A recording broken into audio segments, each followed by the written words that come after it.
ప్రభువును ప్రియ రక్షకుడైన దేవుని పేరట మీ అందరికీ శుభాభివందనములు తెలియజేసుకుంటున్నాను.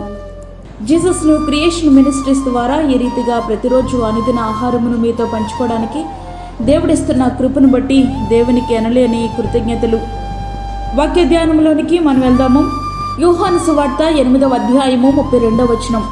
సత్యము మనలను స్వతంత్రులను చేయును. సత్యం అంటే ఎవరు?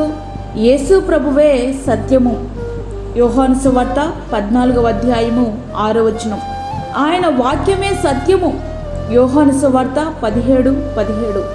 ఆత్మీయ బంధకాల నుండి మనలను స్వతంత్రులుగా చేయగలిగేది ఏదైనా ఉందంటే అది సత్యమే. ఆ సత్యం మనల్ని స్వతంత్రులుగా చేస్తుంది.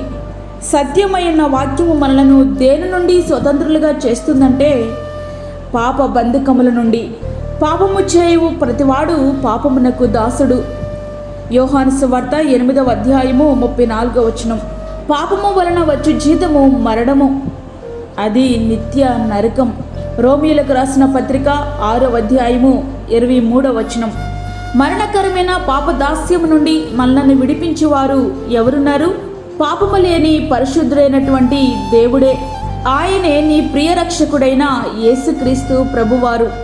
నా యందు పాపమున్నదని మీలో ఎవడు స్థాపించును? యోహాను సువార్త 8వ అధ్యాయము 46వ వచనం అంటూ ఆయన లోకానికి సవాలు విసిరారు. ఆయన పరిశుద్ధ రక్తాన్ని నీ కొరకు చిందించి పాపపు దాస్యము నుండి నిన్ను విడిపించారు.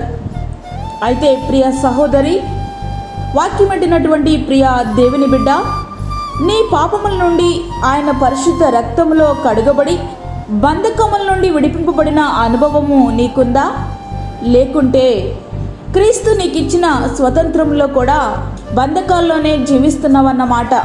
ఆయన ఇచ్చిన స్వాతంత్ర్యాన్ని పాపము చేయడానికి నువ్వు వాడుతున్నావన్నమాట. అది నీకెంత మాత్రమూ క్షేమకరము కాదు. నేడైనను నీ జీవితాన్ని ప్రభువుకు సమర్పించగలిగితే నీ జీవితం ధన్యమవుతుంది. నిజమైన స్వతంత్రత నీకెట్లా లభిస్తుంది? గాంధీ గారు అన్న మాట ఏంటంటే, ఒక స్త్రీ అర్ధరాత్రి ఒంటరిగా క్షేమకరంగా వెళ్ళగలిగిన రోజే దేశానికి నిజమైన స్వతంత్రం వచ్చినట్లు అని. అది ఎప్పటికీ సాధ్యము కాదేమో. స్వతంత్ర దేశంలో బందీలుగా జీవించాల్సిన పరిస్థితులు కోకొల్లలున్నాయి. లౌకిక దేశంలో మనం ఆరాధించే దేవుని స్వేచ్ఛగా ఆరాధించలేని పరిస్థితులు మనకి కనుమరుగవుతూ ఉన్నాయి. కులమత భేదాలు మన కాళ్లకు బంధాలు వేస్తున్నాయి అనడంలో సందేహమేమీ లేదు. మనకి స్వతంత్రం వచ్చింది, కానీ ఆత్మీయ బంధకాల నుండి మనము విడిపించబడలేదు. ఆత్మీయ బంధకాముల నుండి విడిపించబడకపోతే మన జీవితాలకు సార్థకతే లేదు, నిత్య జీవంలోనికి ప్రవేశము లేదు. ప్రియ స్నేహితుడా, వాక్యమంటున్నటువంటి ప్రియ దేవుని బిడ్డ, ఇప్పటికే ఆత్మీయ బంధకముల నుండి విడిపించబడితే ఒక్క మాట నేను మీతో చెప్పాలనుకుంటున్నాను. మరి లెక్కలేనంత మంది నశించిపోతుండగా వారిని గూర్చిన భారం నీకుందా? నీ బాధ్యత గుర్తొస్తుందా నీకు? జాన్ హైడ్ అనేటువంటి మిషనరీ ఇంగ్లాండ్ నుండి ఇండియాకు మిషనరీగా వచ్చి ప్రసవ వేదనతో ఇండియా రక్షణ కొరకు ప్రార్థించేవాడట. అతని మోకాళ్ళ ప్రార్థనతో ఆయన వేసుకున్న ప్యాంటుకు రంధ్రాలు పడేవట. అతని భారభరితమైన ప్రార్థనకు ఎడమ ప్రక్కన ఉండాల్సినటువంటి గుండె సహితం మధ్యలోకి చేరిందట. ఆయన ఏమని ప్రార్థిస్తూ ఉండేవారంటే, ప్రభువా, ఆత్మను నువ్వు, లేకుంటే నా ఆత్మను తీసుకో అంటూ రోధించేవాడట. ఆయనకే అంత భారం ఉంటే ఒక భారతీయునిగా మనకెంత భారం ఉండాలి?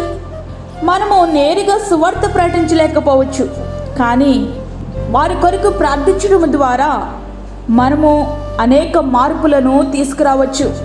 ప్రార్థన చట్టాలను మార్చివేస్తుంది. ఎస్తేరు ఆ పని చేయగలిగింది. అది నీకు సాధ్యమే.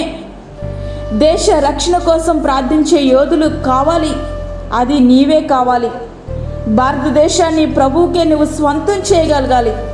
కనీసం ఈరోజైనా నీ జీవితాన్ని ప్రభువుకు సమర్పించు. సత్యమైనటువంటి దేవుని, మార్గమైనటువంటి దేవుని నీవు వెంబడించు. అట్టి రీతిగా మన జీవితాలు మనం సిద్ధపరచుకుందాం. అట్టి కృపాధన్యత ప్రభువు మనకి అనుగ్రహించునుగాక. ఆమేన్. వాక్యమైన ప్రియ దేవుని బిడ్డలారా, ప్రార్థనలో ఏకీభవించండి. పరిశుద్ధమైన తండ్రి, ప్రేమగల యేసు ప్రభువా, శ్రేష్టమైన మరి యొక్క దినము మా జీవితంలో మీరు అనుగ్రహించారు, నీకు వందనాలు.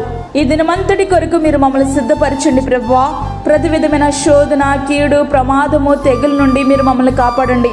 ఈ దీని అవసరతలు తీర్చండి, దీని అక్కరలు మీరు తీర్చండి ప్రభువా. గర్భిణీ స్త్రీలను, చంటి బిడ్డలను, వృద్ధులను మీరు జ్ఞాపకం చేసుకునండి తండ్రి. వారికి కావలసిన భద్రత, మీరు క్షేమాన్ని దయచేయండి ప్రభువా. అదేవిధంగా ప్రార్థనలో ఏకీభవిస్తున్న ప్రతి ఒక్క బిడ్డను మీరు బలపరచండి. ఏ అవసరతలో ఉన్నారో, ఏ ఎక్కరలో ఉన్నారో ప్రభువా, మాకంటే ఎక్కువగా నువ్వు ఎరిగినటువంటి దేవుడవు. ప్రతి ఒక్క బిడ్డను నీ హస్తాలకి అప్పచెప్పుకుంటున్నాను ప్రభువా. వారిని మీరు బలపరచండి, ఆత్మచేత మీరు నడిపించండి. అలాగే దూరదేశంలో ఉండి ప్రార్థనలో ఏకీభవిస్తున్న నీ బిడ్డలకు సరైనటువంటి క్షేమమును, భద్రతను సమృద్ధిగా వారికి, వారి కుటుంబాలకు మీరు అనుగ్రహించండి. ఈ దినమంతటి కొరకు మీరు మమ్మల్ని సిద్ధపరిచి నీ క్షేమాన్ని మాకు అనుగ్రహించి మీరు మమ్మల్ని నడిపించండి. మాకు కాదు యెహోవా, మాకు కాదు, సమస్త మహిమ ప్రభావాలు మీకే ఆరోపించుకుంటూ యేసు పరిశుద్ధ నామమున అడిగి వేడుకుంటున్నాము తండ్రి, ఆమేన్. మీ ప్రార్థన అవసరతలు మాకు తెలియచేయండి. మా ఫోన్ నెంబర్ 9177377559 9177377559. దేవుడు మిమ్మను, మీ కుటుంబమును దీవించునుగాక, ఆమేన్. దేవుని సేవలో మీ సహోదరి అన్నామణి సాల్మన్. ఫ్రెండ్స్, మరిన్ని వీడియోస్ కొరకు మా ఛానల్ని సబ్స్క్రైబ్ చేయండి, షేర్ చేయండి, లైక్ చేయండి. దేవుడు మిమ్మల్ని దీవించునుగాక, ఆమేన్.